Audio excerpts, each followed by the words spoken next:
You guys an email of what I plan to cover this week. There will not be any homework this week, so you're welcome, I guess. So this week is more of me showing you guys some different things in Epicor. I'm going to go ahead and finish the job that I started yesterday for the manufactured part. Go ahead and receive those in and receive the subcontract PO and ship the finished goods.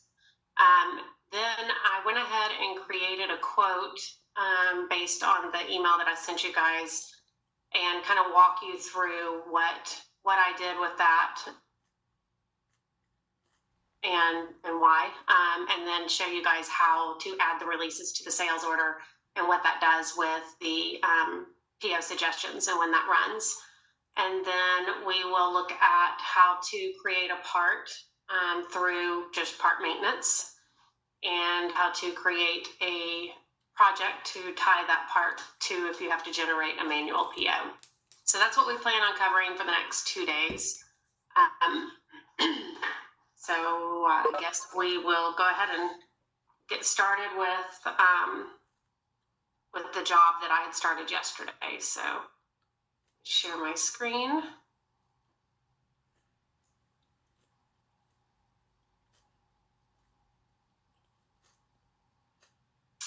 All right, so if you remember, I'm just going to pull up my project tracker. We did the quote with one line for a manufactured part and created our sales order. We created our job through the order job wizard straight from the sales order. And then we generated PO suggestions and went ahead and created our purchase orders.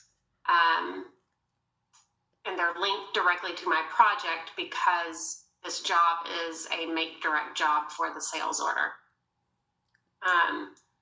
So when I go ahead and look at these purchase orders, and I can tell based on like my supplier or whatever, which one is the subcontract operation, which is my PO 1300. So the next thing I would do is actually receive in these quantities.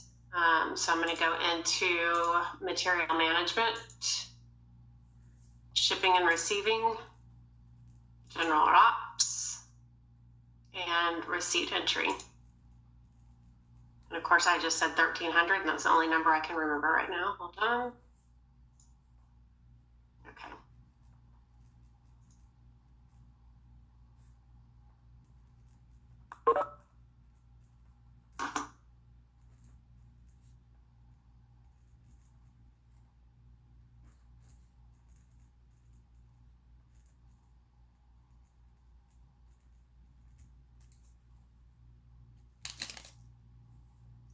I actually had the Jeopardy theme song queued up yesterday on my phone to play during these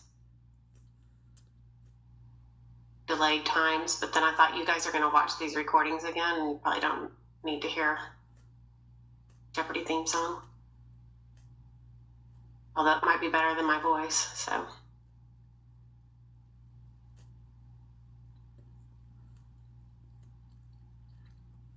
So like I said, whenever the receipt entry screen comes up, when I receive these goods in, they're going to be received directly onto the job. So they're not going to show up in inventory.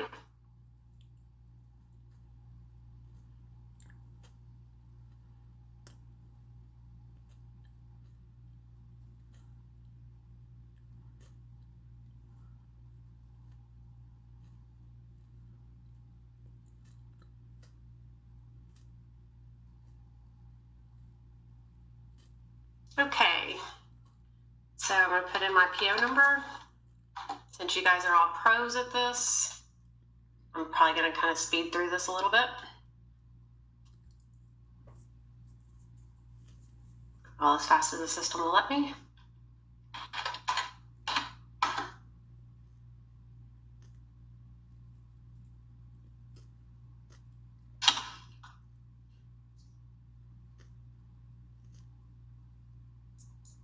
Do my receipt line.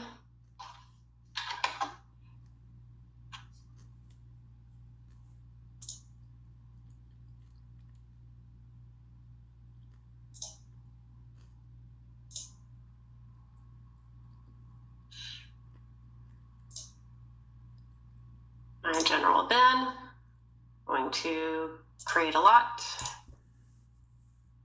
and say received complete and go to the next one.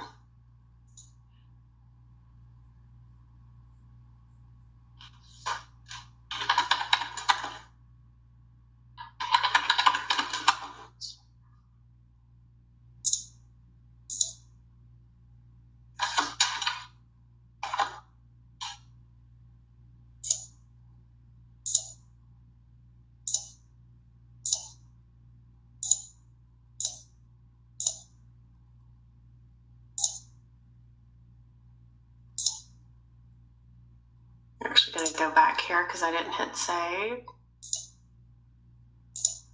Okay.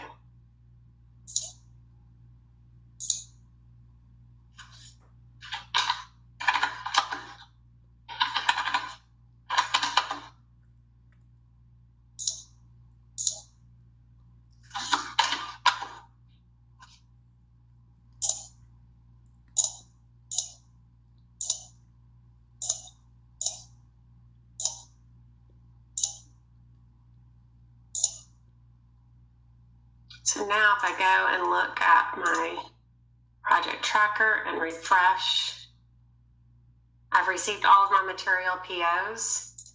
If I want to look at my job, let's see what it looks like.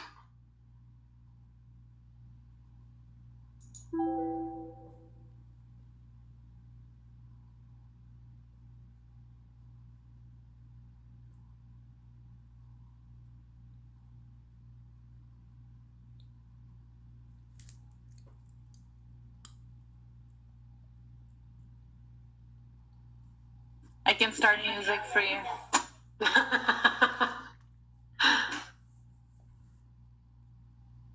All right, so if I look at and expand my tree view here, I'm going to have the checkboxes that show that my materials are in and my operation has not been received in yet. So this just shows that the materials are on the job itself, not in inventory. And now it's 2 days later, and I'm notified that they're complete with the job, so I need to receive in my subcontract PO. So I'm just going to minimize this and do a new receipt.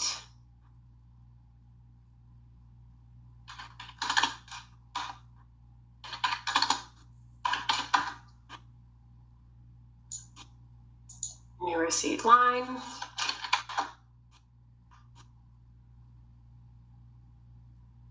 And notice that the lot that was created is my job number. So the system gave me that. I'm going to just say in the general again.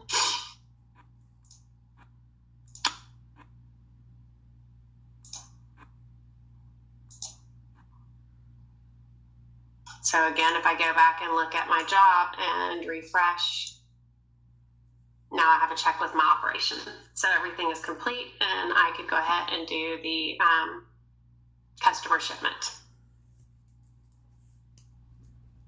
So any questions on any of that I just breezed through? We'll obviously go through it in, more details when you guys are actually doing these, but so that's pretty much how it works when you are doing the Order Job Wizard and having the materials come and go directly onto the job instead of showing as available inventory. Obviously, we have processes where you do bring the stuff into inventory and then issue the materials to the job. So we'll cover that in a later session, but that is basically how you do a job using Order Job Wizard. So I'm going to close out of that.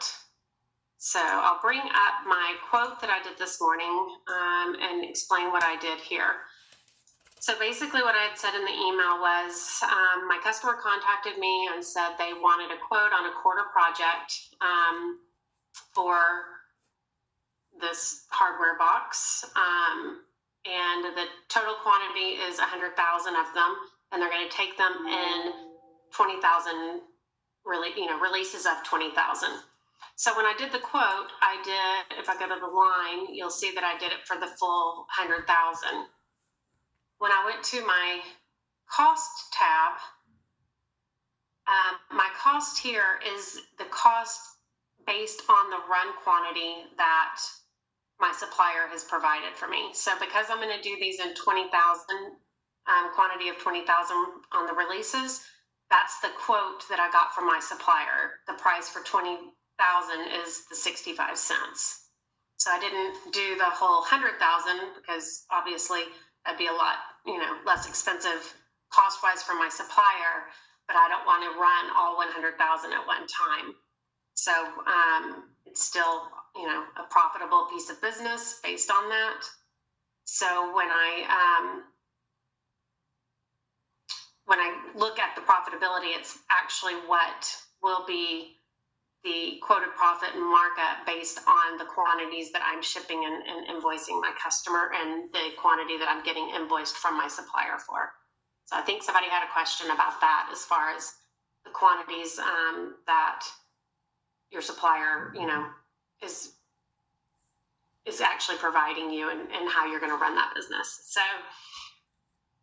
if I go back and I look at my project tracker for this,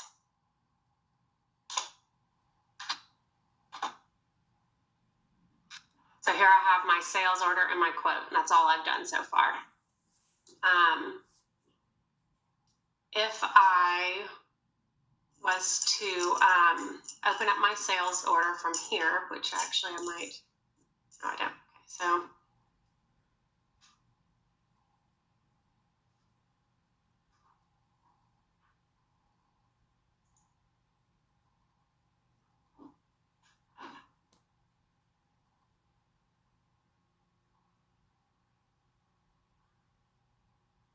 one thing I did want to show you while that's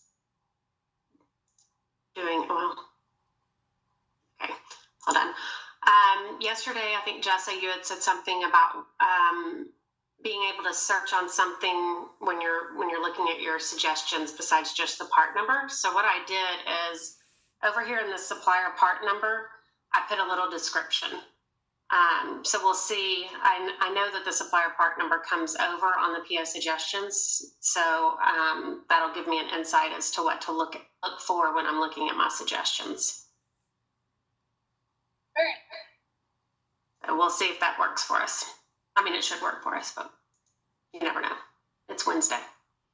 Let me close that out so I don't get barked at. All right. Wow. So here we are at our sales order. And if you notice, we have the one line for 100,000. This little checkbox is automatically checked for us. And what that lock line quantity means is basically as you add releases, it's going to deduct from the first release. So that first one is actually the quantity that it's kind of locked in at. So if I look at my releases right now, I just have one line, one release. On the need by and the ship by date, I knew that the first shipment that they were going to need was going to be ASAP. So I put that here at my first release. Now I'm going to go and you have different options here. So if I do a new release,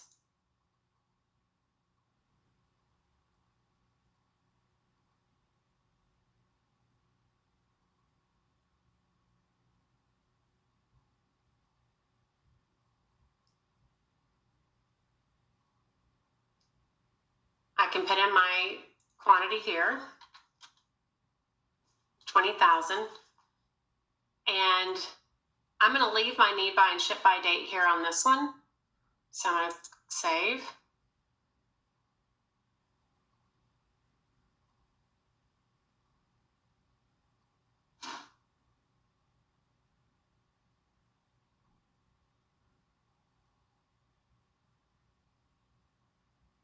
And I'm going to go back to my first release, and I'm going to change these dates. So here's how, obviously, how Epicor works is it looks at the need by and the ship by date. Because I've assigned this second release, which actually becomes your first release, I'm going to push out my original first release. So I'm going to actually just push this out to let's just push it out to the 26th of November and hit save. Can you So talk if you about know, that a little bit more? I'm sorry? Can you talk about that a little bit more about how the first release becomes the last release? I don't really get that. Yes. So if we look at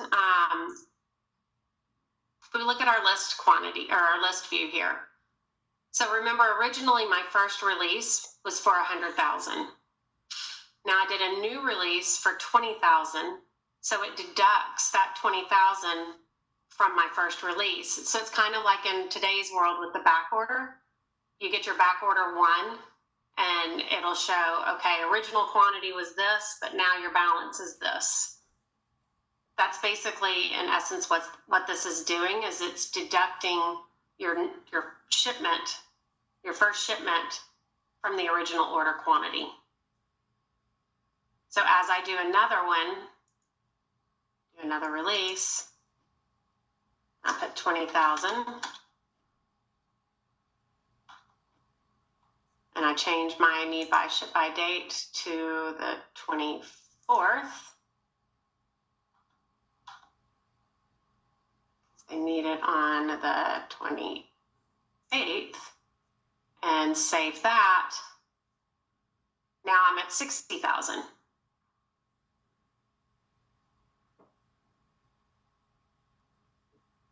I'm trying to watch your expression because I can only see one face at a time. So I see yours, Jessa. I'm like, is it? I think that makes sense. So I just need to not pay attention to the release number and more so the ship date. Say that again. Like when I'm looking at this and I see release number 1, if I weren't looking at the dates, I would think that 60,000 were going to be released first. Right. Until I look at the dates. Right. Yeah. So, so basically that whole lock line quantity checkbox is what's allowing you to deduct and keep this first line as what your original quantity was and reducing each time you assign a new release to it. So if I wanted to just stop here, I could. In fact, I will. So now that I've got the 2 new releases added and then my original line here, I can generate my suggestions and see what it tells me.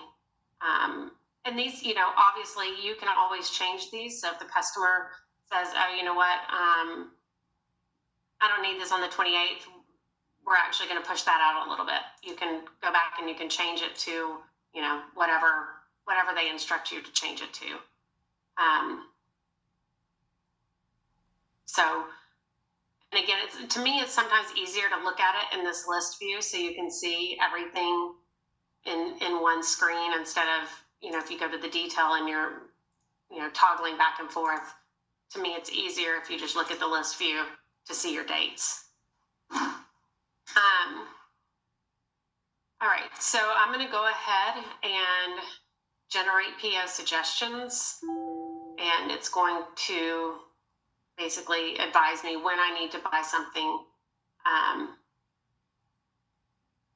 And well, obviously I've put the quantity in there. So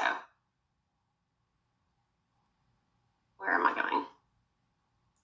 Sorry, brain delay there. So I'm going to go into purchase management, general operations, generate suggestions.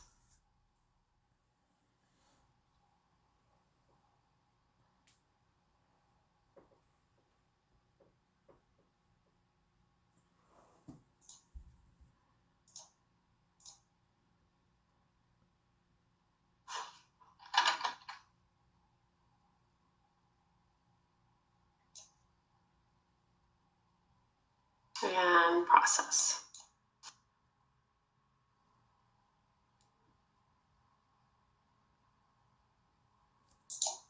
So I will be honest, for me, it was in the beginning, it was hard to wrap my head around that first release becoming the last release. Because normally you start with the number 1 and not 2. but then as you go through it and stuff, it'll start making sense to you. And also, if you receive overs or something like that, you can adjust your release quantities based on whatever you receive in.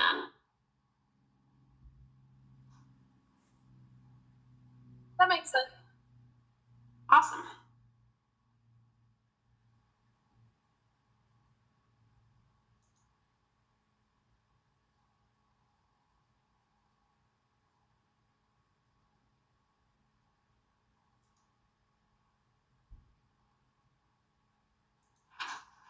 Does anybody else have questions about how that release schedule works?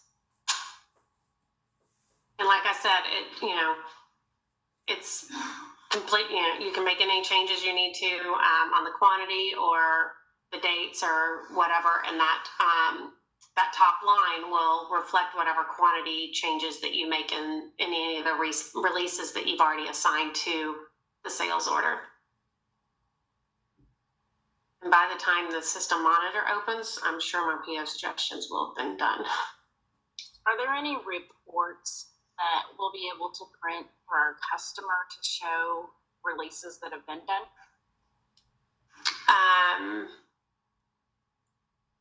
Releases that have been done. I'm sure there is. Yeah, like say for instance, one of our customers, I know we stock stuff and then they just, release whenever they need it. And a lot of times they don't do very well at keeping track of their own inventory and what they have here. So they asked me to send them a report weekly on what we're doing. Yeah. So there's something called a sales order pick list that you can look at by, order by order, and it will show the release schedule and what was shipped or when it was shipped. And that's a PDF that you could send to them. I'm sure you could also export it, from the order itself and copy to Excel and send them that. Oh, that would work too. Yeah. Thanks. Sure. Hey, Lori. On that 100,000 quantity you're ordering, you're only sending your source a purchase order for 20,000. You're not sending them for 100,000 and listing those release dates, kind of like we do now. So you can do either or. So the reason why I'm showing you just doing a couple of the, putting a couple of the releases on the sales order, to me, it's easier to do that because if the customer changes their mind as to when they want something, I only have to update it in one place. And I'm not going, okay, I've got to revise my purchase order that I'd already sent to my supplier with these different dates on it. So if it's based on that quantity and that's the price that the supplier gave me, then my personal preference is to issue a separate PO for each release quantity, just for less upkeep on my end. Sure. Okay. Thanks. Sure. All right. So let's look at. Now, one other question, I guess, based off of that. Let's say my supplier, wants me to commit to 100,000 for better pricing, but will release, at 20,000. Then what would you do in that case? Honestly, I would probably put that in an email and attach that email to the project. So you have that documentation that, or actually I would wait until they respond and then attach that email thread to either the sales order or the project itself so that you could go back and look at it. But yeah, you could always put a comment on the purchase order itself too, to the supplier and say, this is the first release of, will be 100,000. Yeah. Okay. All right. So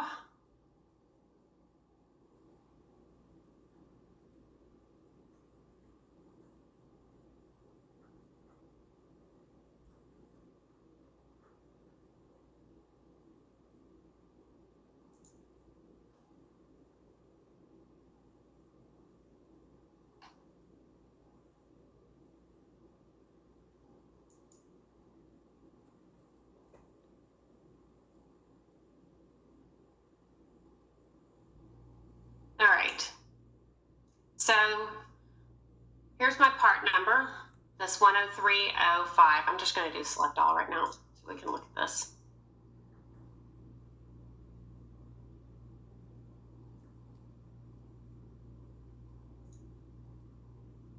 All right, so this first one is the suggestion for basically the balance of the order that I have on there right now. Obviously, I'm not going to create a PO for this.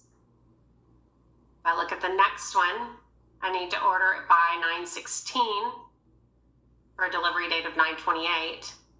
And I'll look at the next one, and this is the one that I need to order now. Well, in 3 days, so we're going to go ahead and say now. Jessa, here's my supplier part number description that I can search on. It's also up here. So because I put more of a description on the part, let me show you what I did here too. So on my quote, notice that I only have right here the 6-pack handle box, but when I actually did the quote itself, in this description box is where I put this whole description, this 10 by 6 by 2 cabinet handle box 6-pack. That's what got to the part record. When I go back and look at my quote, the reason why I don't see that whole description here is because I put a customer part description. So remember, this is the sell side of things. And so this is what the customer will see. What my supplier will see is this longer description. Because that's what is attached to the part. I'm sorry? Do you see that though when you do the PO suggestions? Yeah, so that's where I am right now. I'm in purchase order suggestions. Oh, okay. I was Yeah. thinking more so like when the little box comes up and which PO, which order you want to generate.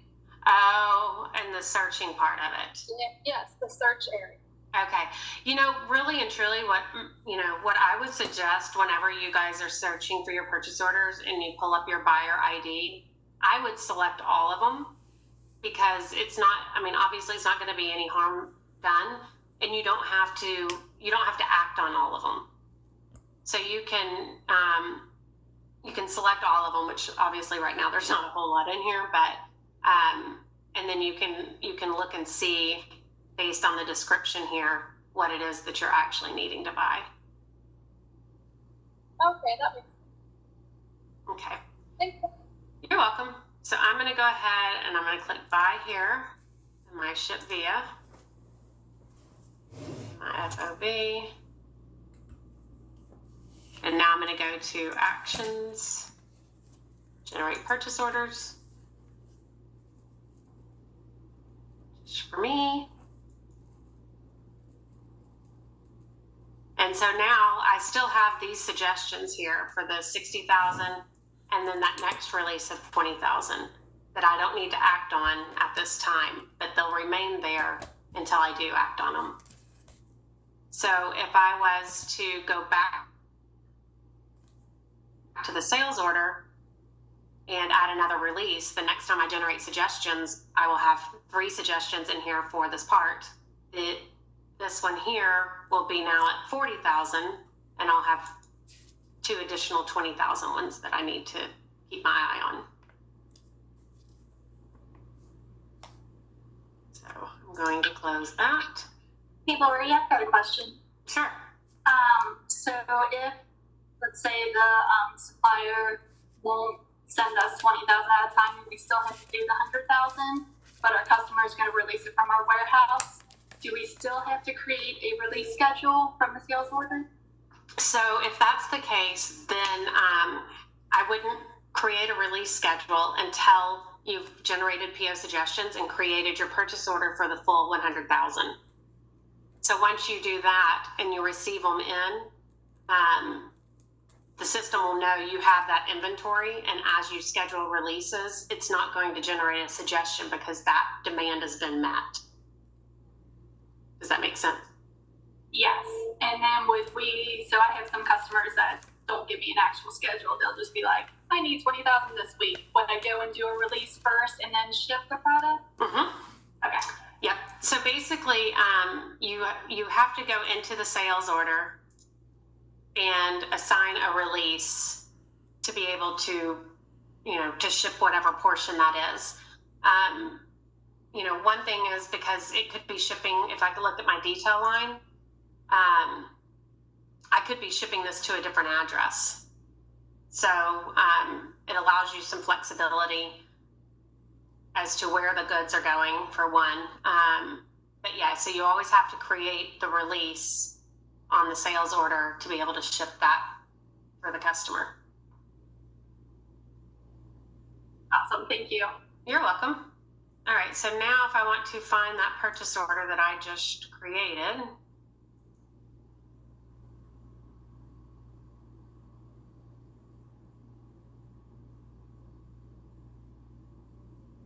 so I could either go into purchase order entry and search for my PO. I could also look at POs not linked to a project and see what's there.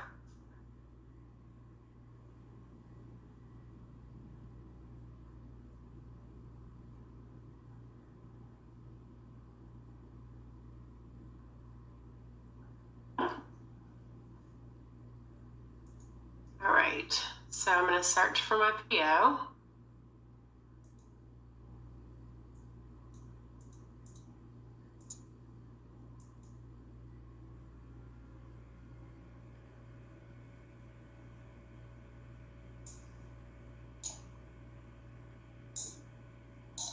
And this is my part number that I was looking for, so I'm going to select that and say OK. And I want to attach this to my project, so I'm going to unapprove it.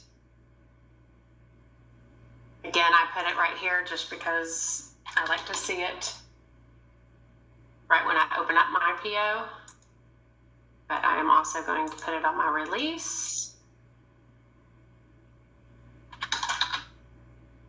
And save and approve. But so Tracy, I could have put on the line here, I could have put a comment and said, first PO for 20K.